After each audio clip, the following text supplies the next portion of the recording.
Greeting parents, मैं रेनू आपके अपने चैनल पे आपका स्वागत करती हूँ।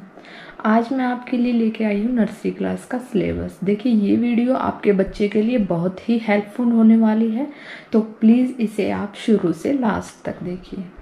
नर्सरी सिलेबस, आप इसे PP2 का सिलेबस भी बोल सकते हैं, आप इसे LKG सिलेबस भी बोल सकते हैं, और आप इसे लोअर KG या जूनियर KG क्लास का सिलेबस भी बोल सकते हैं। तो चलो स्टार्ट करते हैं। सबसे पहले बात करते हैं इंग्लिश के सिलेबस की। सबसे पहले बच्चे को बेसिक्स लाइन करवाई जाती हैं 5 से 7 दिन, 7 से 10 दिन।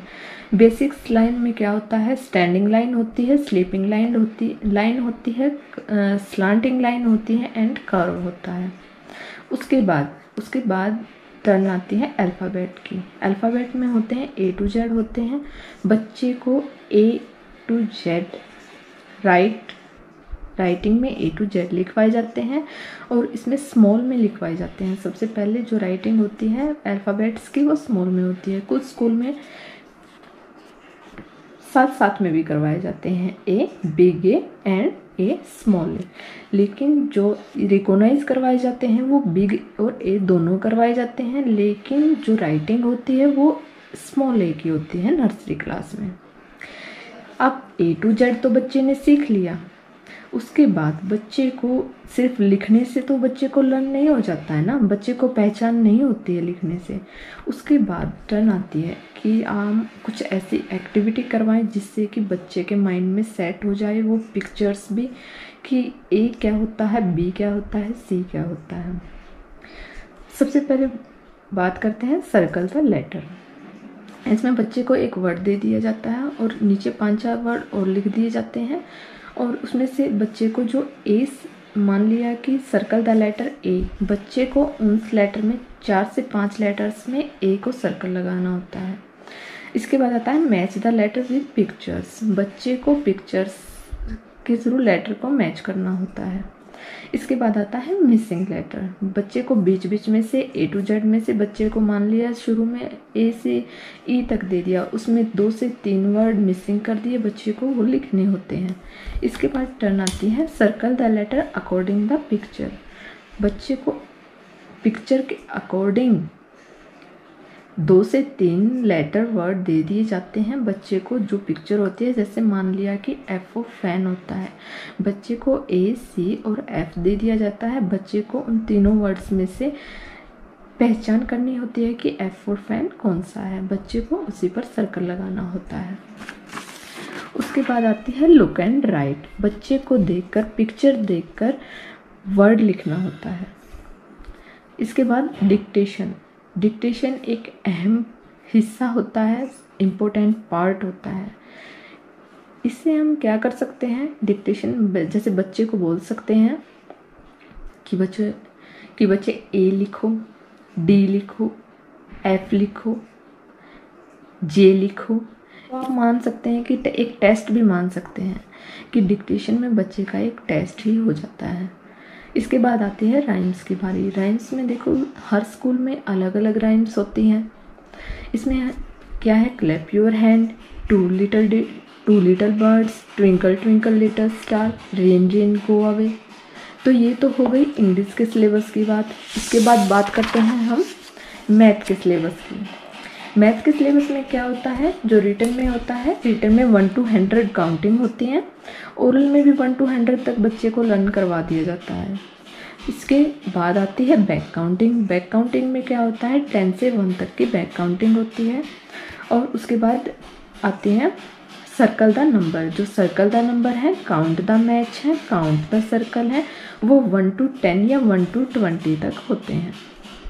उसके बाद आती है draw shapes according to given number. बच्चे को एक शेप दे दी जाती है।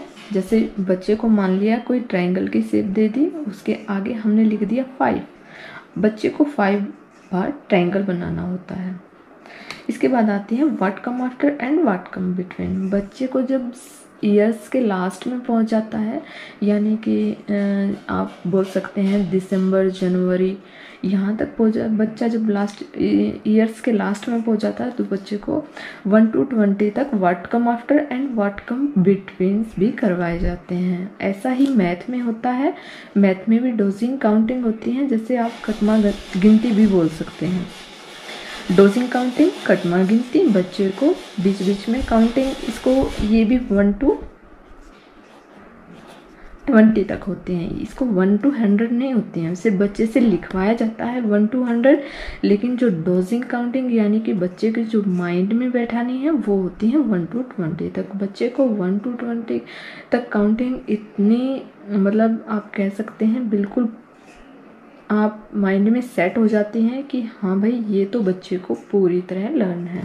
इसके बाद मैथ में कुछ कंसेप्ट क्लियर करने होते हैं, जैसे बिग और स्मॉल का, टॉल शॉर्ट का एंड लॉन्ग शॉर्ट का, फॉर और near, right left, more less, full empty, thick thin, many और few, circle, square, triangle, rectangle और सेम एंड डिफरेंस।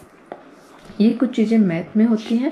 इसके बाद बात करते हैं हिंदी की। हिंदी में क्या होता है?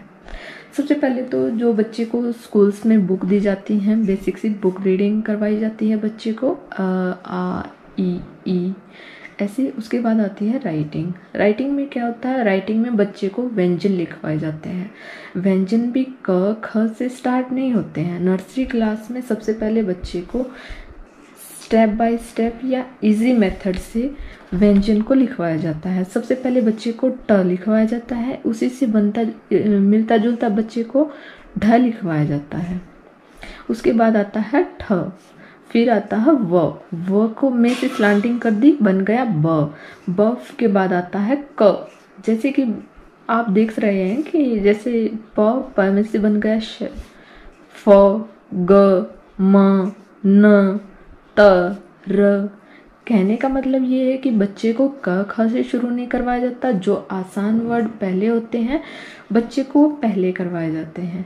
एंड लास्ट मंथ, मतलब आप कह सकते हैं कि बच्चे को जब वही मैथ वाला पैटर्न होता है, जब बच्चा ईयर्स के लास्ट में जब 1-2 मंथ्स पहले साल के, उसको 2 अक्षर वाले शब्द भी जोड़कर पढ़ाने लग जाते हैं, जैसे म, न, मन, क, प, कप।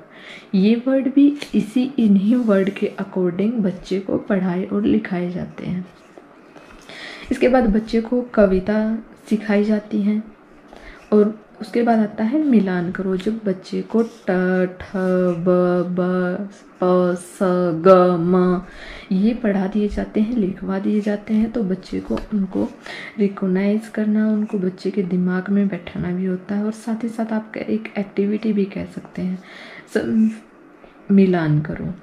जैसे मिलान करो, कैसे मिलान करते हैं हम? आ। आप इसकी जगह और कुछ भी लिख सकते हैं। यहाँ मैंने एक सिर्फ आपको सिंपल सा मेथड बताया है कि बच्चे को मिलान करना होता है, अ को अ से, आ को आ से।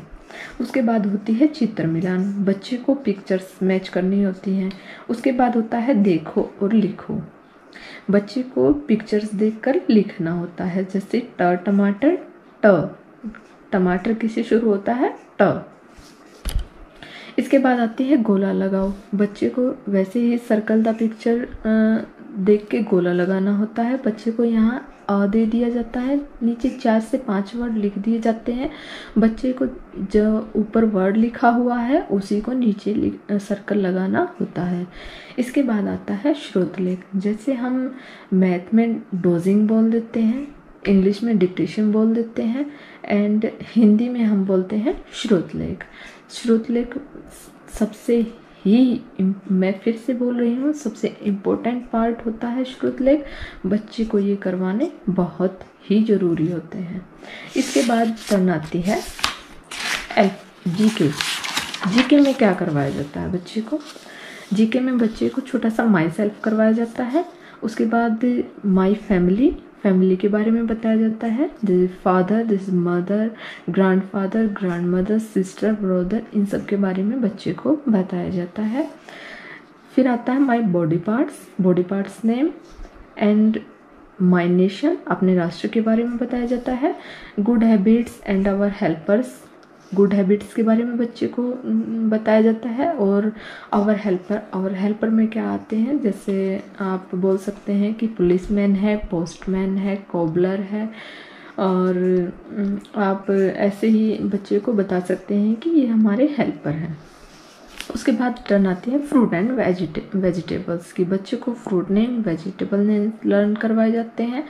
एनिमल्स एंड बर्ड्स नेम, उसके बाद ट्रांसपोर्ट व्हीकल नेम लर्न करवाए जाते हैं। बच्चे को इनकी पहचान भी करवाई जाती है।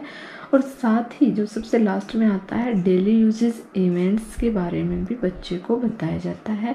एंड जो जैसे बच्चे का बर्थडे आ रहा है, मम्मी पापा का बर्थडे है या फ्रेंड का बर्थडे है, उनको सेलिब्रेशन के बारे में भी बताया जाता है।